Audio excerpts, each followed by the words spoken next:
Party కోసం పనిచేసిన ప్రతి ఒక్కరికి సముచిత స్థానం కల్పిస్తానని కార్యకర్తలు నేతలకు జనసేన పార్టీ అధినేత పవన్ కళ్యాణ్ హామీ ఇచ్చారు. విశాఖ జిల్లా నేతలతో పవన్ భేటీ అయ్యారు. పార్టీ నిధి కోసం 10 కోట్ల రూపాయల విరాళం ప్రకటించారు పవన్. టీడీపీ జనసేన కూటమి అధికారంలోకి వస్తుందని పవన్ ధీమా వ్యక్తం చేశారు. 2019 తర్వాత పార్టీకి అండగా నిలిచిన వారికి అధిక ప్రాధాన్యత ఇస్తానన్నారు పవన్ కళ్యాణ్. ప్రస్తుతం వచ్చే టికెట్ల కంటే కూడా భవిష్యత్తులో మరిన్ని పదవులు రాబోతున్నాయన్నారు.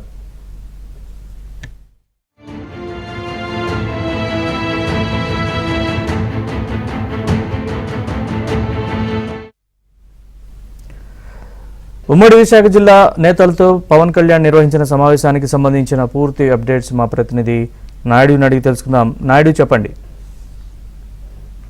విశాఖలో పవన్ కళ్యాణ్ జనసేన అధినేత ఉమ్మడి జిల్లా నేతలతో ఈరోజు సమావేశం అవడం జరిగింది. ప్రధానంగా ఎవరైతే సీట్లను ఎక్కువగా ఆశిస్తున్నారో, ఎవరికైతే అవకాశాలు ఉన్నాయో ఆ నేతలని కీలకంగా పిలిచి ప్రస్తుతం అయితే పవన్ కళ్యాణ్ మాట్లాడుతున్నారు. వీళ్ళతో మాట్లాడినప్పుడు పలు కీలక వ్యాఖ్యలను కూడా ఆయన చేసినటువంటి పరిస్థితి కనిపిస్తుంది. ఎవరైతే పార్టీకి కీలకంగా పనిచేస్తారో, పార్టీ కష్టకాలంలో అండగా ఉన్నారో వాళ్ళని అన్ని విధాల్లో తాము ఆదుకుంటామని చెప్పి పవన్ కళ్యాణ్ చెప్పడంతో పాటుగా ఎవరైతే మన కోసం కష్టపడి పనిచేస్తున్నారో వాళ్ళు ఖచ్చితంగా పార్టీలో సముచిత స్థానమే కాకుండా ఇప్పుడు సీట్లు రాకపోయినా కానీ భవిష్యత్తులో కూటమి ప్రకారంగా మనకు 1/3 వాటా అనేది వస్తుంది, అందులో అందరికీ తగిన ప్రాధాన్యత కల్పిస్తామని చెప్పి ఆయన చెప్పినటువంటి పరిస్థితి కనిపిస్తుంది. మరోవైపు పార్టీ రానున్న ఎన్నికల నేపథ్యంలో పార్టీ బలోపేతానికి పార్టీ అవసరాల నిత్యం సుమారుగా 10 కోట్ల రూపాయలను పార్టీ కోసం కేటాయిస్తున్నామని కూడా పవన్ కళ్యాణ్ ఈ విధంగా ఆ నేతలతో కానీ వీళ్ళతో కానీ చెప్పిన పరిస్థితుంది. మరోవైపు గతంలో కూడా కేవలం ఎప్పుడైతే ప్రజారాజ్యంలో ఒక చిన్న పరిచయంతో ఒక వ్యక్తి టీడీపీలో సముచిత స్థానం కల్పించగలిగాను,